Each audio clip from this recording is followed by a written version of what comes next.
Assalamualaikum warahmatullahi wabarakatuh. Di sini saya dan kelompok saya akan mempresentasikan eh, sebuah pembahasan, yaitu literasi keuangan pada mahasiswa. Nah, di sini saya sebagai moderator dan pemateri ketiga, dan ada Mbak Novita Rika Urvana sebagai pengantar dari pemateri ke-1, dan selanjutnya ada Mbak Nabil Fatlana sebagai pemateri kedua, dan yang terakhir ada Mbak Nasfa Natania sebagai pemateri terakhir. Nah, sebelumnya yang terhormat Guru Sarasat MPT, langsung saja kita akan mempresentasikan hasil diskusi kami, yaitu literasi keuangan pada mahasiswa. Untuk Mbak Novita Rika Urvana sebagai pengantar, silakan. Baik, pada kesempatan kali ini saya akan dan teman-teman akan membahas tentang topik yang sangat relevan dan penting, yaitu tentang literasi keuangan di kalangan mahasiswa. Saat ini, di tengah perkembangan ekonomi yang cepat dan kebutuhan hidup yang semakin kompleks, pemahaman tentang keuangan menjadi salah satu keterampilan yang sangat penting, terutama bagi mahasiswa yang berada pada masa transisi antara pendidikan dan dunia kerja. Mahasiswa tidak hanya dihadapkan pada tantangan akademik, tetapi juga harus mulai belajar mengelola keuangan secara baik dan juga bijak. Sayangnya, meskipun literasi keuangan sangat penting, banyak mahasiswa yang masih kurang paham tentang cara mengelola keuangan, menyusun anggaran, hingga investasi dan tabungan yang bisa membantu mereka merencanakan masa depan finansial yang lebih baik. Dalam presentasi ini, kita akan menggali lebih dalam tentang apa itu literasi keuangan, mengapa hal ini penting untuk mahasiswa, contoh dari literasi keuangan, bagaimana cara mengelola keuangan, serta perencanaan keuangan jangka panjang yang bisa membantu mahasiswa untuk meningkatkan literasi keuangan mereka. Semoga presentasi kali ini dapat membantu kita semua. Baik, untuk materi yang pertama tentang pengertian literasi keuangan. Apa sih literasi keuangan itu? Literasi keuangan berasal dari dua kata, literasi dan juga keuangan. Literasi sendiri berasal dari bahasa Inggris, yaitu literasi, yang berarti kemampuan membaca dan menulis. Dalam konteks literasi keuangan merujuk pada kemampuan memahami dan menggunakan informasi keuangan.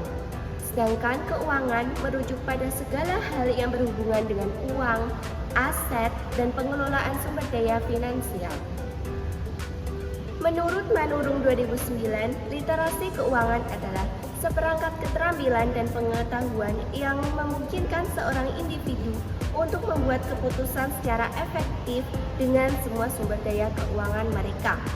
Menurut Strategi Nasional Literasi Keuangan Indonesia 2013, literasi keuangan merupakan serangkaian proses atau aktivitas untuk meningkatkan pengetahuan atau knowledge, keyakinan atau confidence, dan keterampilan atau skill konsumen dan masyarakat luas, sehingga mereka mampu mengelola keuangan yang lebih baik lagi.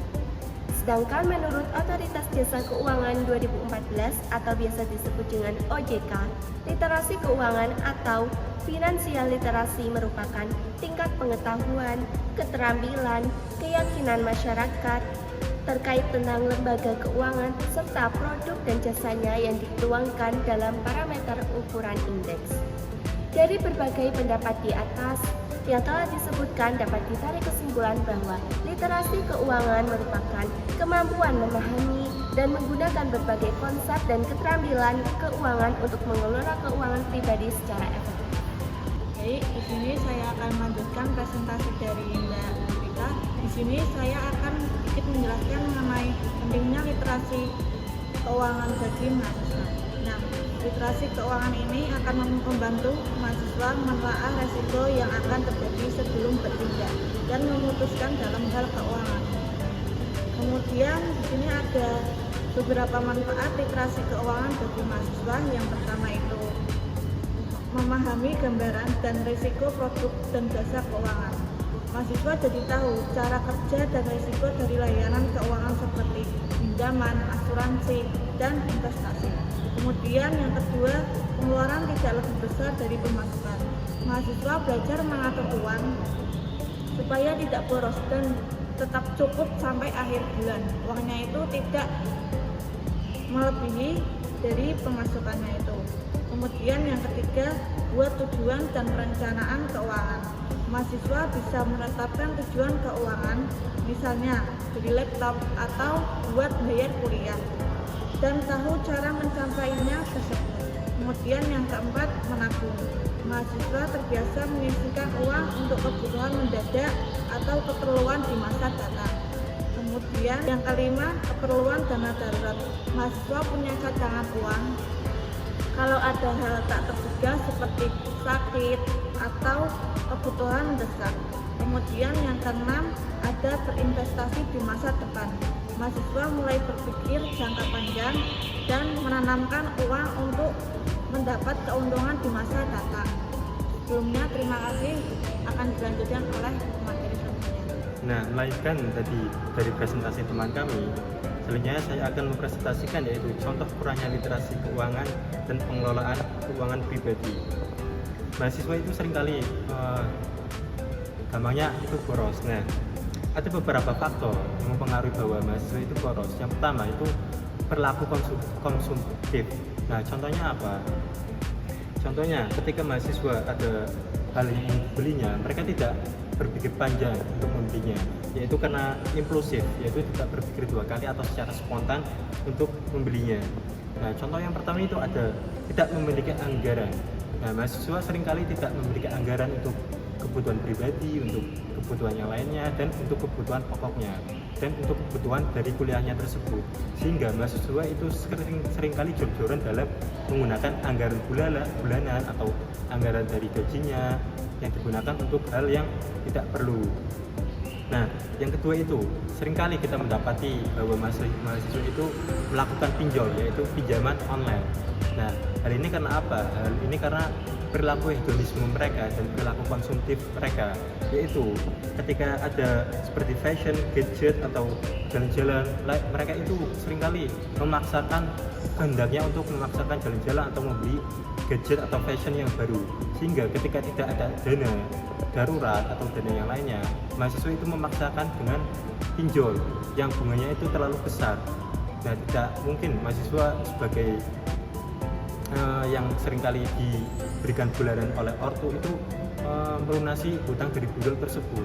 Sehingga ada contoh yang kemarin kita dengar kabarnya dari teman kita mahasiswa UNES, yaitu bunuh diri karena terlilit sebuah pinjol. Nah, itu contoh dari ketergantungan pada pinjaman online, pinjol. Nah, yang ketiga itu tidak memiliki investasi atau tabungan jangka panjang. Jadi dana yang mereka dikirimkan dari ortu itu seringkali dihabiskan untuk hal-hal yang tidak berguna. Yang keempat itu mengabaikan laporan keuangan pribadi. Jadi mahasiswa itu seringkali tidak mencatat keuangan mereka yang mereka keluarkan dalam sehari atau dalam sebulan, sehingga mereka tidak sadar bahwa uangnya seringkali habis dalam melakukan hal-hal yang tidak perlu. Nah, yang terakhir itu ada tidak memiliki dana darurat. Jadi mahasiswa itu saat terjadi kebutuhan mendadak seperti laptop rusak atau seperti sakit, itu terpaksa meminjam uang kepada temannya atau tadi melakukan sebuah pinjol. Nah, hal ini karena tadi karena mereka selalu memaksakan kehendak mereka untuk membeli pakaian terbaru atau gadget terbaru, atau juga karena ingin jalan-jalan meluangkan waktunya yang tidak berguna. Nah, dampaknya apa? Dampaknya yang tadi stres karena utang menumpuk karena pinjol. Nah, dampak selanjutnya itu apa? Tadi ada contohnya bunuh diri karena stres terhadap tekanan dari utang pinjol tersebut. Nah, yang kedua itu ada kebiasaan konsumtif, yaitu sulit berubah setelah lulus. Nah, jadi dampak konsumtif ini bisa berlanjut kepada masa tua nanti ketika mahasiswa sudah lulus atau sudah bekerja. Dampaknya akan tetap terjadi. Nah, yang ketiga itu ada dampaknya kesiapan menghadapi kebutuhan finansial jangka panjang seperti membeli rumah atau memiliki dana pensiun terus jangka panjang. Nah, solusinya itu apa? Itu kita bisa memulai dengan membuat anggaran sederhana, mencatat sebuah pengeluaran per hari, mencatat sebuah pengeluaran per bulan. Nah, yang kedua itu ada mempelajari sebuah tabungan atau keuangan dasar yang bisa berjangka panjang untuk nantinya seperti mencicil membeli sebuah emas atau yang lainnya. Yang terakhir itu ada menghindari utang untuk kebutuhan konsumtif atau kebutuhan hedonisme, khususnya yaitu yang berbunga tinggi. Mungkin sekian presentasi dari saya mengenai contoh kurangnya literasi keuangan pada mahasiswa, akan dilanjutkan oleh pemateri selanjutnya. Sekian dan terima kasih. Baik, selanjutnya saya akan melanjutkan presentasi dari sebelumnya, yaitu kali ini saya akan menjelaskan mengenai perencanaan keuangan jangka panjang di era maraknya pinjaman online. Perencanaan keuangan jangka panjang adalah strategi mengelola keuangan agar mampu mencapai tujuan di masa mendatang. Nah, dalam konteks ini perencanaan harus mempertimbangkan godaan dan resiko dari pinjaman online. Kemudian fenomena pinjaman online pada saat ini tuh dipengaruhi dari beberapa faktor. Yang pertama itu ada pinjaman online menawarkan kemudahan dan pencairan dana cepat. Kemudian banyaknya masyarakat terjebak bunga tinggi dan jeratan hutang. Kemudian yang ketiga itu maraknya pinjaman online ilegal tanpa pengawasan OJK. Dan yang terakhir itu gaya hidup konsumtif yang menjadi pemicu utama dari pinjaman online. Kemudian tujuan dari perencanaan keuangan jangka panjang terkait dengan pinjaman online ini seperti pertama itu menghindari ketergantungan pada hutang konsumtif. Kemudian yang kedua itu membangun dana darurat agar tidak bergantung pada pinjaman online saat membutuhkan uang dalam keadaan mendesak. Kemudian yang ketiga yaitu meningkatkan literasi keuangan agar tidak terjebak skema pinjol ilegal. Kemudian yang terakhir yaitu merencanakan pembelian barang dengan menabung, bukan melakukan dengan cara hutang instan. Kemudian ada beberapa tips dari perencanaan jangka panjang agar tidak terjebak dengan pinjol. Yang pertama yaitu kita harus membuat anggaran bulanan dengan konsisten. Kemudian yang kedua yaitu menyisihkan sebagian dana darurat untuk kebutuhan mendesak. Yang ketiga yaitu memprioritaskan menabung sebelum membeli sesuatu. Kemudian yang keempat itu hindari pinjol untuk keperluan konsumtif seperti membeli gadget, liburan, dan gaya hidup yang hedonisme. Kemudian yang terakhir yaitu ketika harus berhutang, pilihlah lembaga resmi yang diawasi oleh OJK. Jadi kesimpulannya itu perencanaan keuangan jangka panjang itu bukan hanya sekedar menabung atau menghindari hutang, tetapi dengan membangun masa depan yang lebih aman, stabil, dan sejahtera. Jadi tips yang telah saya sebutkan tadi itu dapat ditarik kesimpulan bahwa ketika melakukan perencanaan keuangan jangka panjang itu, tips itu tidak hanya sekedar teori, melainkan panduan agar kita tidak terjebak dengan keputusan peminjaman online yang salah.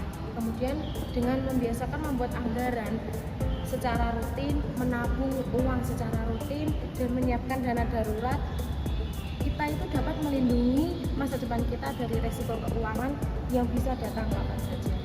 Sekian dari saya kembalikan ke moderator. Mungkin sekian presentasi dari kelompok kami. Mohon maaf ketika ada banyak tutur kata yang kurang berkenan atau ada kata-kata yang salah yang tidak berkenan di hati Anda sekalian. Mohon maafkan. Mungkin ada sedikit kesimpulan dari saya, yaitu tentang literasi keuangan di kalangan mahasiswa. Yaitu sebagai mahasiswa kita itu harus benar-benar dalam mengatur anggaran bulanan, dalam mengatur sebuah pengeluaran. Jika tidak ada kebutuhan mendesak yang mungkin sangat harus diperlukan untuk mengumpulkan sebuah uang, kita tidak perlu untuk melakukannya. Jadi kita benar-benar untuk mengatur sebuah keuangan kita agar bisa kita gunakan sebagaimana mestinya. Nah, mungkin ketika kita ada kebutuhan yang sangat mendesak dan kita memungkinkan menggunakan dana darurat kita, atau mungkin dana darurat kita itu mengalami sebuah kurang atau dalam penggunaan dana darurat, mungkin kita bisa menggunakan di pinjol. Nah, untuk opsi pinjol ini tidak perlu kita melakukannya dalam ilegal, yaitu kita mungkin bisa melakukan sebuah pinjol yang sudah diawasi oleh OJK, yaitu otoritas jasa keuangan, atau mungkin kita bisa meminjam sebuah uang di bank atau mungkin jasa-jasa yang lainnya yang sudah diverifikasi oleh OJK. Nah, mungkin sekian kesimpulan dari saya dan sebuah solusi dari teman-teman saya tadi, sebuah pemaparan materi. Sekian, terima kasih. Wassalamualaikum warahmatullahi wabarakatuh.